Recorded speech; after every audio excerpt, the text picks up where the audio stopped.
Devleti Aliye-i Osmaniye veya bizim bildiğimiz adıyla Osmanlı İmparatorluğu'nda yasalaşmış ve zaman zaman devleti kurtarmış, zaman zamansa hanedanın devamlılığını tehlikeye sokmuş bir uygulamadır kardeş katli. Peki kardeş katli fedakarlık mı yoksa cinayet mi?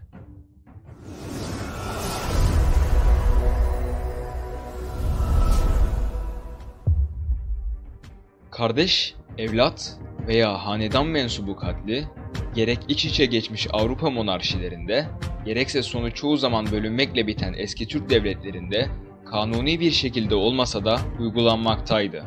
İslamiyet sonrası Türk devletlerinde ise genelde farklı bir şey olmuyordu. Ya devlet evlatlar arasında bölünüyor ya da taht kavgalarıyla zayıflıyordu. Hatta çok sıklıkla da kavga hanedanlar arasında sıçrayıp hanedan içi kavgadan uzak hale geliyordu. Bu durumda da kaçınılmaz bir şekilde devlet yıkılıyordu.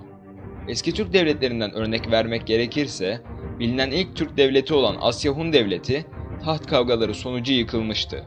Keza Göktürkler ve Uygurlar da bu sondan farklı bir sonla karşılaşmadılar.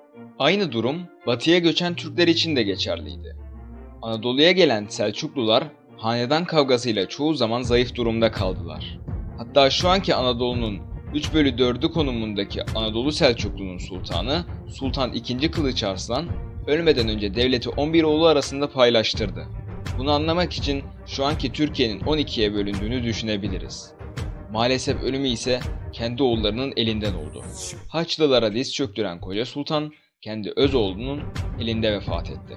Benzer durumlar dediğimiz gibi Avrupa'da da gerçekleşiyordu.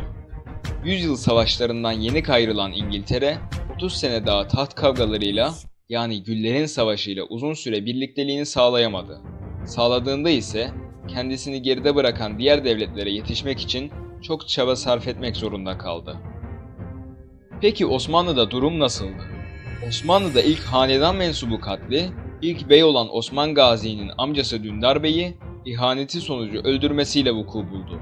Yani kanun olmamasına rağmen hanedan mensubu katli vardı. Torunu 1. Murat ise kendine Bizans prensi Andronikos ile isyan eden oğlu Savcı Bey'i öldürtmeyip gözüne mil çektirdi. Daha sonra ise boğdurma kararı aldı. Oğluna acıyan Bizans imparatoru ise gözüne kızgın sirke döktürmekle yetindi. 1. Murad'ın oğlu Yıldırım Bayezid ise Kosova Savaşı sonrası şehit düşen babasının tayiniyle Osmanlı Sultanı oldu. Düşmanı kovalamakta olan kardeşi Şehzade Yakup'un durumunu ise devlet ricaline sordu. Aslında bu durum kardeş katlini anlamamızda bize çok yararlı olacak.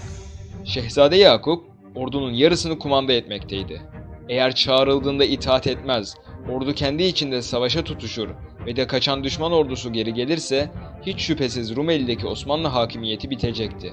Yıldırım zor olan kararı aldı ve kardeşinin katlini emretti.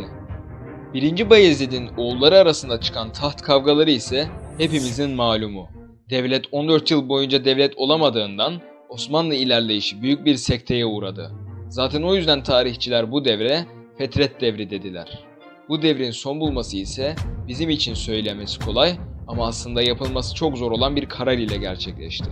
1. Mehmet'in kardeşlerini öldürtmesiyle. Gelelim Fatih Sultan Mehmet'e.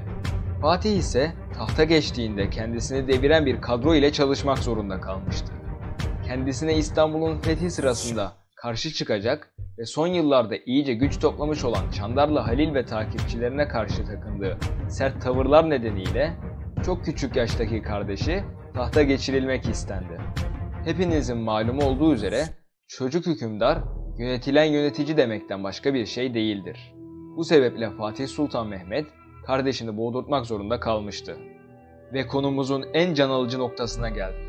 Fatih Kanunnamesi.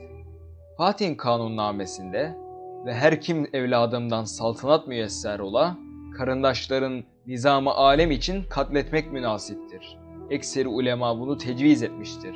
Anında amil olalar yazmaktadır.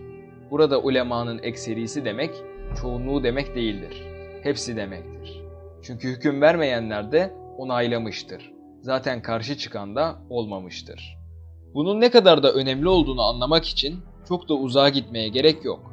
Fatih'in iki oğlu Şehzade Cem ile Sultan II. Bayezid arasında yapılan taht kavgası ve Cem Sultan'ın Rodos şövalyelerine esir düşmesi devletin terakkisine uzun süre sekte vurdu.